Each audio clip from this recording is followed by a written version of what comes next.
नमस्कार and welcome you all to Study IQ. मैं हूं प्रशांत धवन। नाउ इंडिया ने एक बहुत ही बड़ा स्टेप उठाया है। इंडिया और सऊदी अरेबिया दोनों कंट्रीज ने मना कर दिया यूक्रेन डिक्लेरेशन पे साइन करने से। और आप देखोगे इंटरनेशनली ये इतनी बड़ी न्यूज़ बनी है कि इंडिया, सऊदी अरेबिया और साथ में 3-4 और देश हैं, इन सब ने कहा कि हम फाइनल डिक्लेरेशन यूक्रेन समिट का साइन नहीं करेंगे बिना रशिया के। ये समिट बेकार है। आप देखोगे इस पे बहुत सारे आर्टिकल्स पब्लिश हो रहे हैं।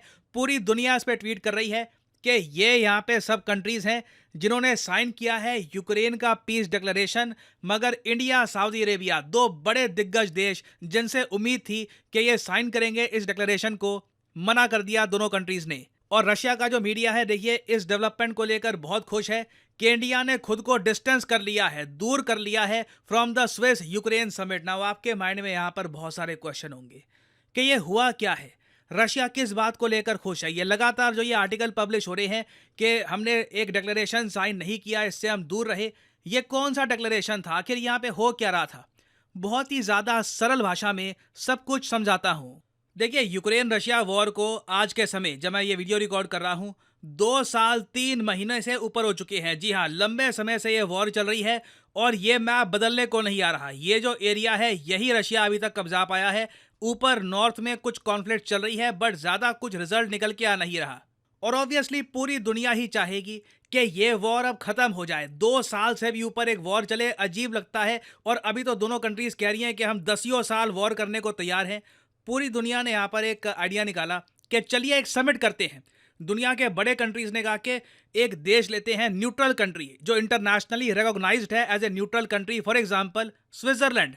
स्विट्जरलैंड की हिस्ट्री रही है, वर्ल्ड वॉर 1, वर्ल्ड वॉर 2 हमेशा ये देश न्यूट्रल रहा है। तो ये डिसाइड किया गया कि स्विट्जरलैंड में एक यूक्रेन पीस समिट होगा। यहाँ पर बात की जाएगी कि कैसे ये 2 साल लंबी वॉर को हम 3 साल लंबी वॉर नहीं होने देंगे, इसको अब समाप्त करते हैं, खत्म करते हैं लड़ाई। नाउ ये आइडिया बहुत अच्छा था। जो पश्चिमी देश हैं जैसे कि यूएस, कनाडा, यूरोपियन देश, उन सब ने कहा कि बिल्कुल ये समिट हमको करना चाहिए, यूक्रेन पीस समिट। मगर इसमें एक बहुत बड़ी प्रॉब्लम थी इस पूरे समिट में। प्रॉब्लम ये थी कि दुनिया भर के कंट्रीज को तो यहाँ पे बुला लिया, यूएसए, आर्मेनिया, स्विट्जरलैंड ऑब्वियसली यहाँ पे होगा ही, इटली समेत दुनिया भर के कंट्रीज को एक मेगा समिट के लिए बुला लिया।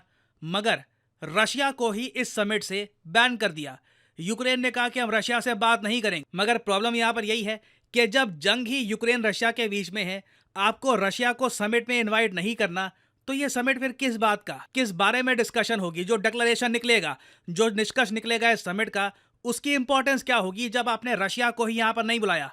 और चाइना ने इस समिट से खुद को दूर रखा ये कहकर कि देखिए, यूक्रेन रशिया वॉर आपको रोकनी है, रशिया को आप इनवाइट नहीं करना चाहते, तो ये समिट यूजलेस है, हम इस समिट में पार्टिसिपेशन नहीं करेंगे। नाउ चाइना के बाद दुनिया की नज़र थी इंडिया पर।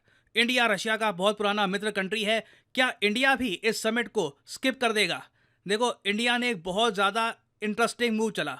इंडिया ने कहा कि देखिए, इस समिट को हम अटेंड करेंगे, हमारे पीएम नहीं जाएंगे यहाँ पर, जयशंकर साहब नहीं जाएंगे, मगर जो हमारा विदेश मंत्रालय है उनके जो सेक्रेटरी हैं पवन कपूर साहब, इनको हम यहाँ पर भेज देंगे। तो आप कह लीजिए इंडिया ने पार्टिसिपेशन तो करी है मगर हाई लेवल पार्टिसिपेशन बिल्कुल नहीं थी। यूएसए, यूक्रेन को उम्मीद थी कि मोदी जी आ जाएंगे, चलो मोदी जी ना आए, जयशंकर साहब आ जाएंगे। इंडिया ने बस सेक्रेटरी भेजा अपने विदेश मंत्रालय का। और एक बार जब ये समिट शुरू हुआ तब पता लगा कि इंडिया का जो ये मूव था बिल्कुल ठीक था, क्योंकि इस समिट में वॉर को रोकने की बात कम हो रही थी।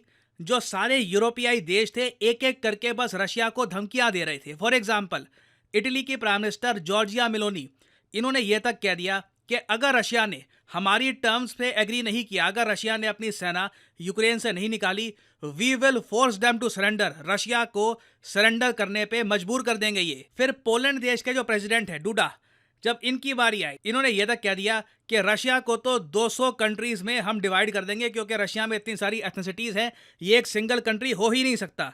तो खुलेआम देखिए रशिया के अगेंस्ट यहाँ पर स्टेटमेंट दी जा रही थी और माहौल आप कह लीजिए बहुत ज़्यादा एंटी रशिया था। ये समिट ऐसे लग नहीं रहा था कि यहाँ पर कॉन्फ्लिक्ट को रोकने की बात की जा रही है। कॉन्स्टेंटली डिस्कशन यही था कि रशिया के अगेंस्ट क्या और एक्स्ट्रा स्टेप्स ये सब कंट्रीज उठा सकते हैं। इवन दो इस सब के बीच में न्यूज़ आती है कि व्लादिमीर पुतिन ने अपनी तरफ से एक पीस ऑफरिंग करी। इन्होंने कहा कि जो एरिया हमने कब्जा लिया है वो हमारा। यूक्रेन वादा करेगा कि ये नेटो को ज्वाइन नहीं करेंगे और कुछ और शर्तें रखी पुतिन ने अपनी साइड से और ये कहा कि इन शर्तों को मान लो, ये वॉर फिर हो जाएगी खत्म। बट कहीं से भी कोई भी पार्टी दूसरे की शर्तों को मानने के लिए रेडी नहीं थी। और आप समझ सकते हैं ऐसा समिट जहां पर रशिया इन्वॉल्व है नहीं, बाकी कंट्रीज की पार्टिसिपेशन बहुत ज्यादा लो है, इवेंचुअली क्या होगा, समिट फेल हो जाएगा। और हुआ भी यहां पर ये, जब इस समिट का डिक्लेरेशन सामने आया जहां पर लिखा है कि रशिया को अपनी फोर्सेस पीछे हटा लेनी चाहिए, बहुत सारी बातें लिखी है। India, Saudi Arabia, south Africa, Armenia समेत कई कंट्रीज ने इस डिक्लेरेशन को साइन करने से मना कर दिया। और ये कहा इंडिया ने, इंडिया की स्टेटमेंट ये थी कि बिना रशिया के ये वॉर आप खत्म नहीं कर सकते। पवन कुमार साहब जो इंडिया को रिप्रेजेंट कर रहे थे, उन्होंने ये कहा है, इन our view only those options acceptable to both parties, Russia, Ukraine, both parties can lead to peace. In line, we have decided to avoid association with any document emerging from the summit. India ने कहा कि हम किसी भी document से खुद को associate नहीं करेंगे। समिट में कुछ ऐसा हो नहीं रहा जिससे एक जो कॉन्फ्लिक्ट है ये खत्म हो सके। और मैं कहूंगा इंडिया ने काफी हद तक एक बैलेंस्ड अप्रोच अपनाई है।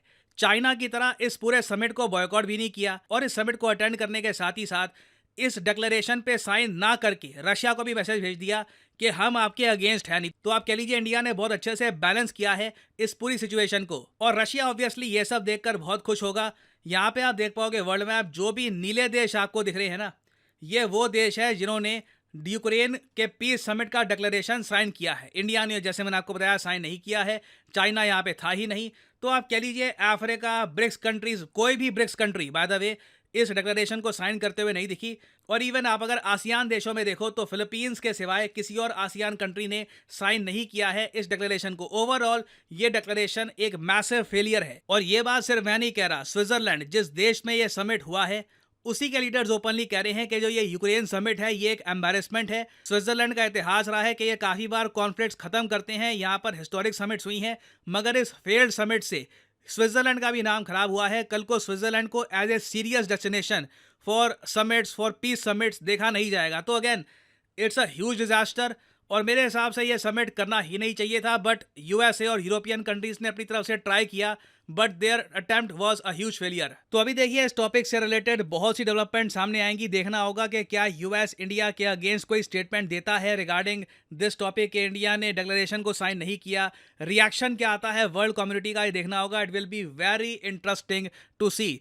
और फाइनली यहाँ पे आपसे पूछूंगा एक क्वेश्चन ये है कि हाल ही में किस कंट्री ने ये कहा है कि हम बनेंगे छठा देश जिसका खुद का एक डीप सी मिशन होगा। अंडर वाटर जो धरती के ओशंस हैं उनको एक्सप्लोर करने के लिए हमारा एक मिशन स्टार्ट हो जाएगा, क्योंकि ऑलरेडी ऐसा मिशन यूएसए का है, रशिया का है, चाइना का है, फ्रांस का है, जापान का है। तो ये देश बन जाएगा 6 कंट्री। तो बताइए किस कंट्री की यहाँ पे हम बात कर रहे हैं। ये है यहाँ पे आपकी options, south Korea, Italy, India या फिर कनाडा। कमेंट सेक्शन में करिए उत्तर। जो लोग सही आंसर देंगे उनकी कमेंट को मैं हार्ट दे दूंगा ताकि बाकी लोग समझ पाएं कि सही उत्तर क्या है।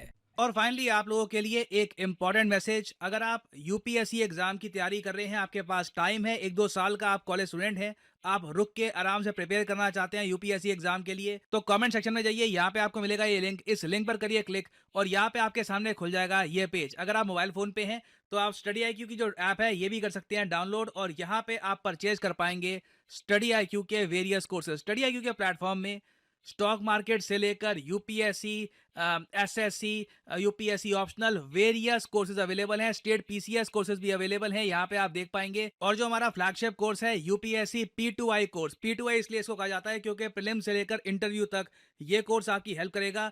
इसे आप परचेज कर सकते हैं यहाँ पर कोड PD10 लगाकर। ना यहाँ पे आपको और भी बहुत सारे कोड्स दिख रहे होंगे, सिविल और वेरियस और कोड्स हैं ना। इन कोड्स को आप अगर यूज करते हैं तो आपको मैक्सिमम डिस्काउंट नहीं मिलेगा। अगर आप यूज करते हैं कोड PD10 तो आपको मिलेगा यहाँ पर maximum discount possible. So use the code PD10 and save money. Bye the way इस कोर्स में आपको 30 महीने की वैलिडिटी मिलती है, तो मतलब के पर मंथ आप 1000 रुपए से भी कम पे कर रहे होंगे for your UPSC preparation. So use the code PD10 and save money. इसी नोट के साथ ये है वीडियो का अंत। Thank you for listening and as always may the gods watch over you.